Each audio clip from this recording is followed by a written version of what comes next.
L'heure est grave. Un militant du PPACI fait des révélations choquantes sur le RDR et Alassane Dramane Ouattara. Actuellement, c'est gâté. Regardons la vidéo. Bismillahirrahmanirrahim, bismillahirrahmanirrahim, bismillahirrahmanirrahim. Alléluia, alléluia, alléluia, shalom, shalom, shalom.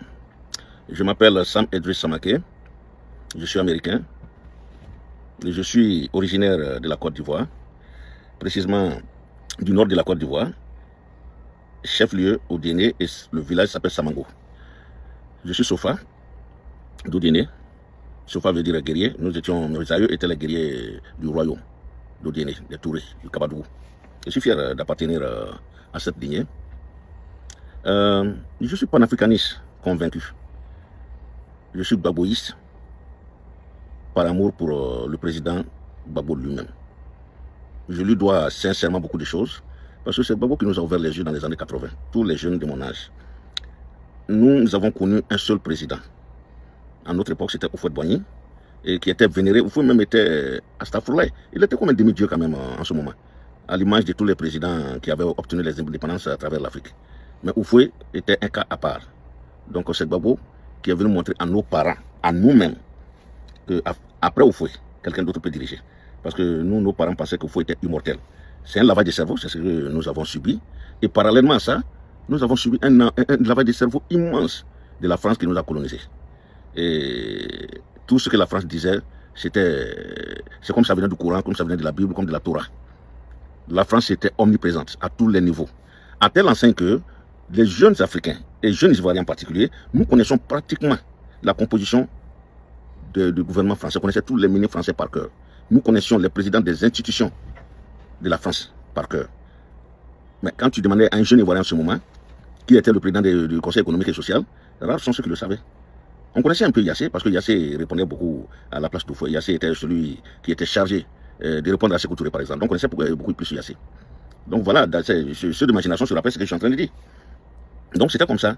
Donc Houphouët était, je dis bien évidemment, Astaghfirullah, un demi-dieu pour nos parents et pour nous. Bon, puisque nous n'avions pas droit au chapitre, donc nous, on suivait ça.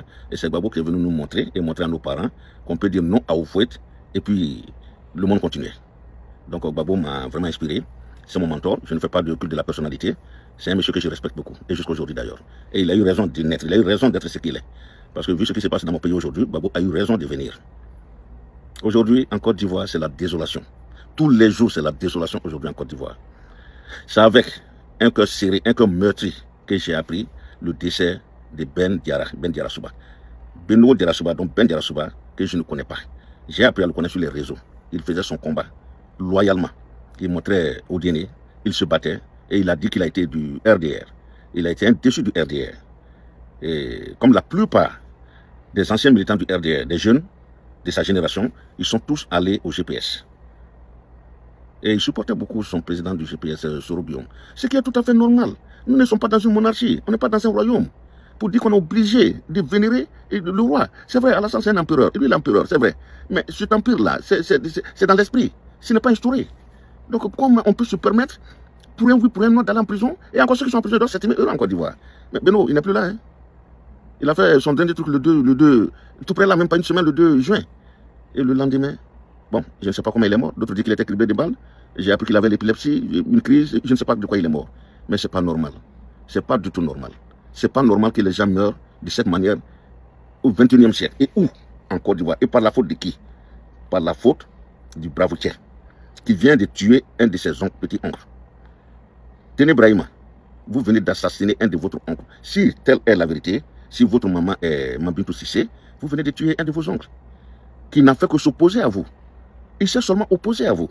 Il n'a pas posé d'acte qui mérite qu'il soit tué, qu'il soit assassiné. Je ne crois pas qu'il a posé un acte dans ce sens. Et aujourd'hui, je crains. Je crains beaucoup pour le président Gbagbo, je l'ai déjà dit ici, je crains pour lui. Le président Gbagbo est en vie, je pense, pour une seule raison. L'ONU.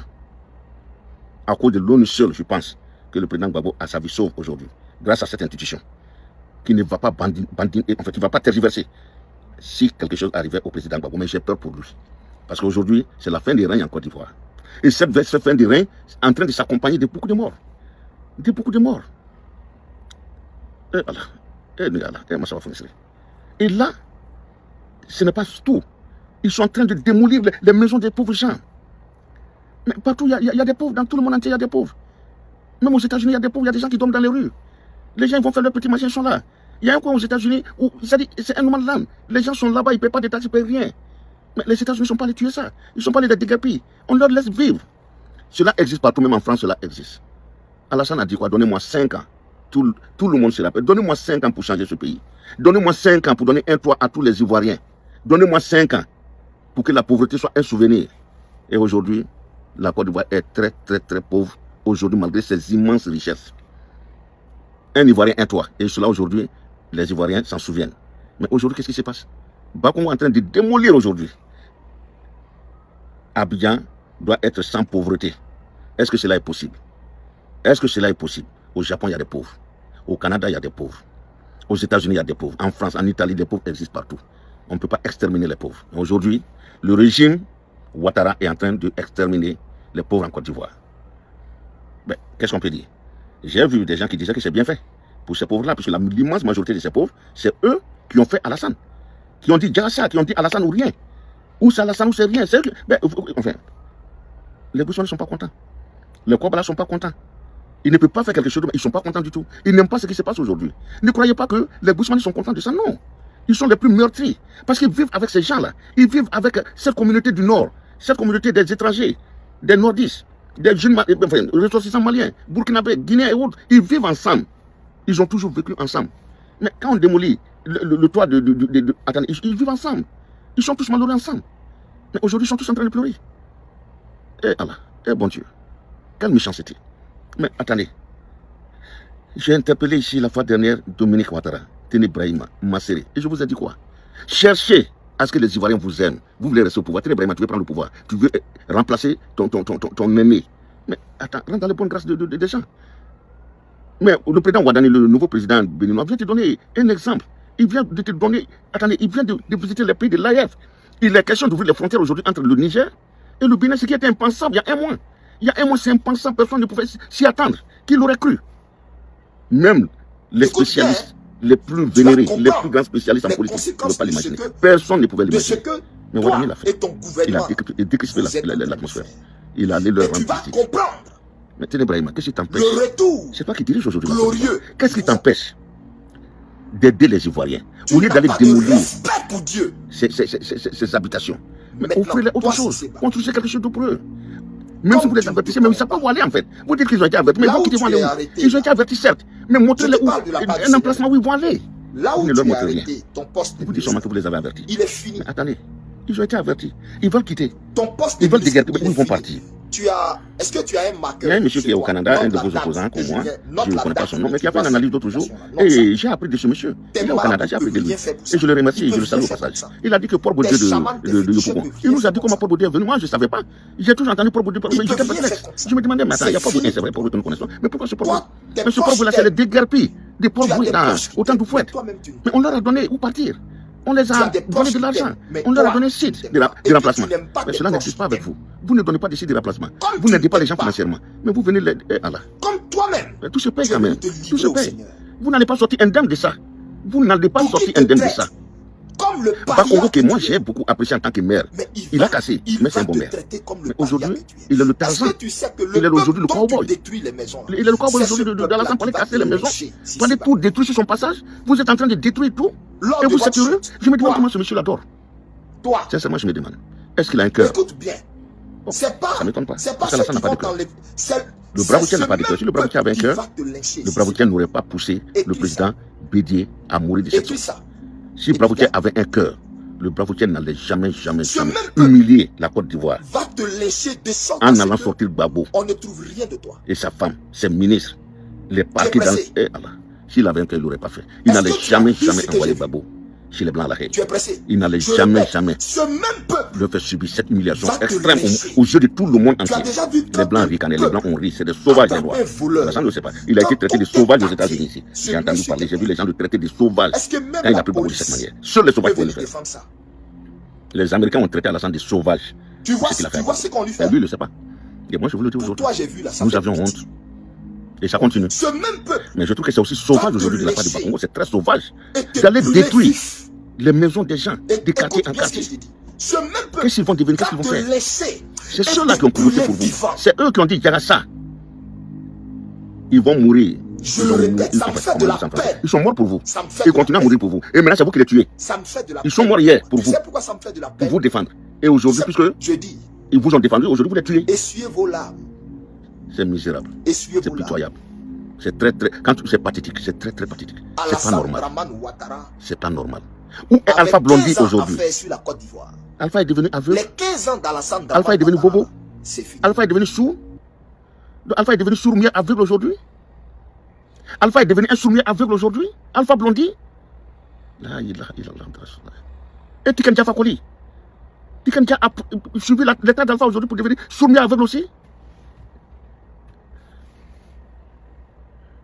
Et nos imams, je suis musulman, c'est pourquoi j'interpelle les musulmans, les imams. Et les imams Diakité, Diriba, Agib Touré, où êtes-vous aujourd'hui? Pour voir ça, pour vivre ça. Et vous ne pouvez rien dire? Vous ne pouvez pas voir vos co-religionnaires Ténébrahima? Puisqu'Alassane, aujourd'hui, on sait qu'Alassane ne dirige plus la Côte d'Ivoire. Diriba, Agib Touré, Diakité. Mais réunissez-vous, allez voir Ténébrahima pour arrêter ça. Et vous trouvez ça normal? Je sais que vous ne trouvez pas ça normal. Si Cheikh Fofana avait été là, il n'aurait pas laissé faire. Il a été en exil une fois. Il n'a pas été chassé par Bobo. Hein. Il a été solidaire avec Alassane. Il est sorti. Mais je l'ai croisé ici à New York. J'ai causé avec lui. Ce monsieur-là, il n'aurait jamais accepté ce que vous acceptez aujourd'hui. Cheikh Fofana n'aurait jamais accepté ce qui se passe aujourd'hui. Mon neveu Karamo qui était auprès de lui peut le témoigner. Lui m'a parlé de lui. Mais moi, je l'ai vu aussi ici. Il n'aurait jamais accepté ce qui se passe aujourd'hui. Peut-être qu'il sera en exil aujourd'hui, ou bien être où il est aujourd'hui, 6 pieds sous terre, 6 mètres sous terre. Il n'aurait jamais accepté. Dans les années 80,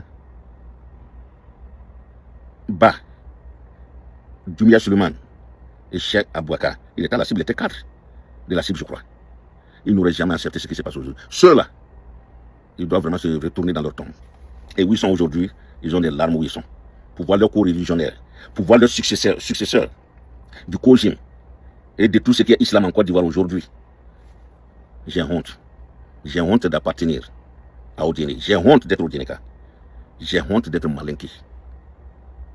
J'ai honte aujourd'hui d'être musulman de Côte d'Ivoire. Je n'ai pas honte d'être musulman, je suis fier d'être musulman. Je suis fier de ma religion. Mais j'ai honte de ceux qui nous représentent aujourd'hui en Côte d'Ivoire. J'ai honte pour eux. Et shame on them. Honte à eux. Je regrette beaucoup d'avoir aimé et même adoré Alpha Blondy. Je suis à l'aise de parler d'Alpha Blondy, j'ai honte pour lui. Parce que j'étais vagabond. Vagabond première classe. Quand Alpha est venu sur la terre en Côte d'Ivoire, quand il est venu, quand il a été connu, c'est nous qui l'avons supporté. C'est nous qui avons fait ses éloges. Nous étions la publicité d'Alpha. Alpha n'a pas besoin de faire des publicités. C'est nous qui avons fait la publicité. Donc je suis à l'aise pour parler de lui. Mais je ne suis pas allé pour parler de Tiken Jah. Mais Tiken Jah, parce qu'il a surfé sur l'aura, sur le succès d'Alassane. Mais, il est au Djeneka, il est malinqué et il s'est dit musulman. Et de plus, il est griot. Un griot est là pour pacifier. C'est le griot qui doit parler. Et aujourd'hui, je ne sais pas s'il est griot encore, mais je ne sais pas ce qu'il est maintenant. Et nos imams, sincèrement, ça fait honte. Moi, j'ai honte aujourd'hui. Quand je vois ce que vous appelez les Kouabala, les Guzman, j'ai honte. En toute sincérité, j'ai honte. Qu'est-ce qu'ils ont fait pour mériter ça? Et les Déguerpis, qu'est-ce qu'ils ont fait pour mériter ça? Leur plus grand tort. Leur tort a été d'avoir soutenu Alassane. Mais aujourd'hui, d'autres disent que c'est bien fait pour eux, je ne le dis pas. Parce que s'ils savaient que ces conseils seraient récompensés, je ne crois pas. En tout cas, je ne crois pas. I don't believe that. Je ne crois pas. Si c'est à refaire, s'ils vont prendre le même chemin, ça, je ne crois pas à cela. Ce n'est pas normal. Ténébrahima, ma série. Voyez votre Zoro, voyez votre Tarzan, Bakongo d'arrêter. On ne peut pas exterminer les bidonvilles. On ne peut pas exterminer les bidonvilles de ce monde-là, c'est pas possible. Je suis aux États-Unis, il y a des bidonvilles ici. Ça existe partout. Et d'ailleurs, même si on les aide, mais en Côte d'Ivoire, vous ne les aidez pas. Mais vous venez détruire le peu qu'ils ont pu construire dans leur misère, dans leur malheur. Et Allah, et Dieu. Ténébrahima, je pense que tu as un cœur quand même. Ténébrahima, c'est pas normal. Dominique, c'est pas normal, Dominique. Ma sœur, c'est pas normal. Vous n'êtes pas né riche.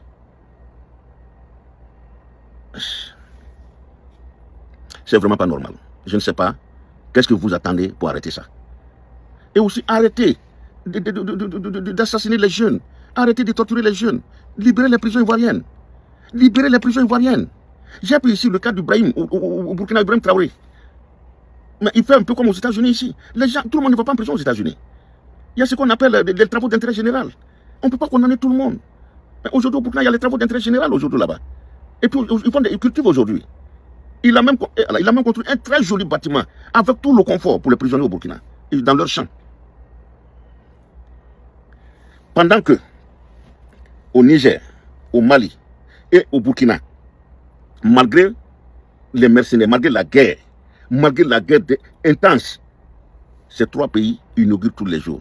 Qui une usine, qui un terrain, qui là, et en Côte d'Ivoire.